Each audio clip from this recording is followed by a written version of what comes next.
That's not the MLS's job to dictate a business model. That's license law's job. We all have to be licensed. How did local MLSs come to be so powerful? They came to be so powerful because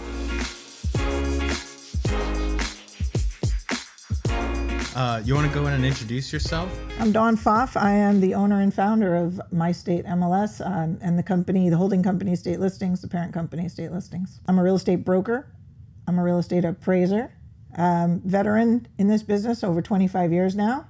And about 15 years ago, I was very frustrated with an industry that is still effectively a monopoly, the multiple listing services.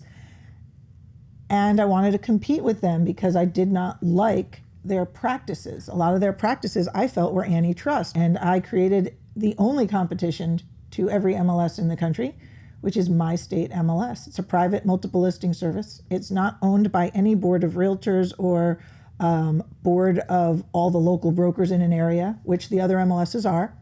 We do not fine our members. That's an initial signature benefit that we have. All the other MLSs tell you exactly how you're going to do business, and if you don't do it the way they say, you're getting a fine. Okay, so we don't fine our members. Now, what would you say to the people who argument that those fines are in place to keep people in structure? That's not the MLS's job to dictate a business model. That's license law's job. We all have to be licensed by the state to do our work, and we have to follow that license law. Now, I can understand that people will say, well, the rules exist at the MLS so that the database stays clean. We have those rules as well. You cannot put garbage data into our system. You have to answer other agents when they want to cooperate with you. Otherwise, we will suspend you from the platform. Just because we don't have fines doesn't mean that you can abuse your license and you can abuse the public and you can abuse the other members or you can abuse the database. We don't allow any of that. We just don't fine you. We give you an opportunity to correct the problem without a fine. How did local MLSs come to be so powerful? They came to be so powerful because they had all the data, and at first it was the local brokers who sat on the board, who were the biggest brokers in the area, and they made all the rules. And then they started to make rules that benefited them over the other people in the community. I've always thought of my state as we are the innovator in the sense that now your needs as a real estate agent or real estate professional have changed so drastically. Mm-hmm. And a lot of the local MLSs only cut the costs and only added the bare minimum services on the online space. So I have to disagree with that. Okay. I have to disagree with that. The MLSs did the opposite of that. The MLSs added every service they could to the price, pumped up the price, and then started saying you had to use this service, this showing service, this lockbox service, in order to play in our market. And then they locked everybody else out. And then they said you have to cooperate with everybody while they lock everybody else out. With that topic, really what comes to mind is lockboxes, showing time. Those are the two major things. And forms. Yes, that's a great one. So they basically organized real estate in that way. And that cemented their monopoly even further.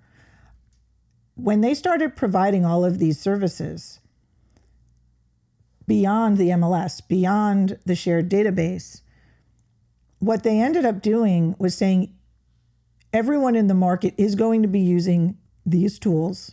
And because everyone has to use these tools,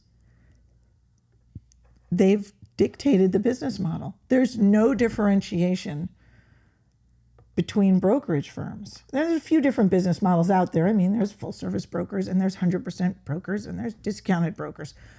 But for the most part, everyone has to operate the exact same way. And that's a problem. That makes them the monopoly that they are. Now, MyStateMLS, we do offer third-party products to them, but we don't force them down their throat. We don't make them take them. We offer them for use. We don't dictate what showing service you have to use. We do have a built-in showing service. We don't dictate what lockbox you have to use. We do recommend a lockbox that doesn't lock anyone out. I want to talk about lockboxes for a minute. There are two kinds of lockboxes on the market the majority of MLSs use. They use the Sentry box, they use Supra. Sentry has a keypad, and an agent can always make a one-day code. And if you don't have a lockbox key, the agent can just text a one-day code to an agent, and the agent can then punch in that one-day code. The box will open. They'll be able to use that key to open that door. Now, Supra is just a big blue box, and you have to have a key to open that box. Supra does make one-day code access because the Department of Justice came down very hard on the MLSs for locking people out of homes with the lock boxes. They were very much against that. So Supra went out and made one-day codes. And we offer the instructions on how to get a one-day code from a Supra box on MyStateMLS. We have the instructions for that. But some of the boards of realtors that own MLSs that have contracts with Supra do not allow the one-day codes.